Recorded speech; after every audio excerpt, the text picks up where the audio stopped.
ஜாடிகளுடன் தொடங்கப்பட்ட business. Home மேக்கரின் அசாதாரண திறமையால் 5 கோடி வருவாய். இந்த பெண்மணியுடைய கையில இப்படி ஒரு மேஜிக் இருக்கா? உத்தரப்பிரதேசத்துல இருக்கக்கூடிய ஒரு சின்ன கிராமத்துல பிறந்தவங்க தான் கிருஷ்ணா. இவங்க படிக்கலையாமா. திருமணத்துக்கு அப்புறமா அவங்க கணவரோட வேறொரு இடத்துக்கு போய் குடிபெயர்ந்திருக்காங்க. அவங்க கணவர் ஒரு போக்குவரத்து காவலரா இருந்திருக்காங்க. ஆனா அவருடைய வேலையே இழந்துட்டதா சொல்லப்படுது. ரொம்ப கஷ்டமான சூழ்நிலைக்கு தள்ளப்பட்ட இவங்க வாகன வர்த்தக தொழிலை தொடங்க முயற்சி பண்ணிருக்காங்க. ஆனா அதுலயும் நஷ்டம் ஏற்பட்டிருக்கா.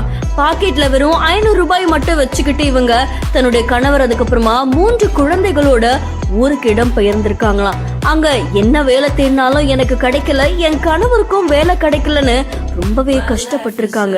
அதை தொடர்ந்து கிருஷ்ணா அவர்கள் சமைக்க தெரியும் அப்படின்றதுனால அவங்க ஒரு கிருஷி விக்யான் கேந்திராவில கத்துக்கிட்டு இருக்காங்க. அங்க ஊறுகாய் எப்படி செய்யறது அப்படின்னு சொல்லி கொடுத்தாங்களாமா. அதுதான் அவங்க வாழ்க்கையுடைய ஒரு முக்கிய மாற்றமாவும் இருந்திருக்கு. 500 ரூபாயில இருந்து இப்போ 5 கோடி ரூபாய் வரைக்கும் அவங்க வருவாய் ஈட்டுறதா தெரிவிக்கப்பட்டிருக்கு. எப்படி ஊறுகாய் தயாரிக்கலாம் அப்படின்ற மாதிரி கத்துக்க ஆரம்பிச்சாங்க.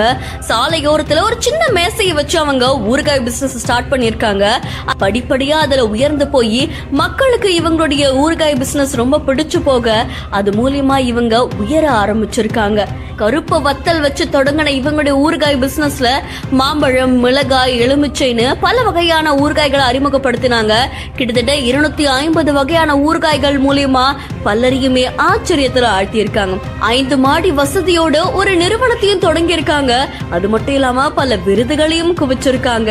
இதை தொடர்ந்து 2014ஆம் ஆண்டு பிரதமர் நரேந்திர மோடி அவர்களுடைய கைகளால வேளாண்மைக்கான NG ரங்கா அப்படின்ற விவசாய விருதையும் பெற்றிருக்காங்க. அண்ட் கிருஷ்ணா அவங்களுடைய இந்த முயற்சியும் உங்களை எந்த அளவுக்கு ஆச்சரியப்படுத்தியிருக்கு அப்படின்றத மறக்காம கமெண்ட் பண்ணுங்க. இன்னும் பல இன்ட்ரெஸ்டிங்கான வீடியோஸ்க்கு பிஹைண்ட் ஃபாலோ பண்ணிக்கோங்க.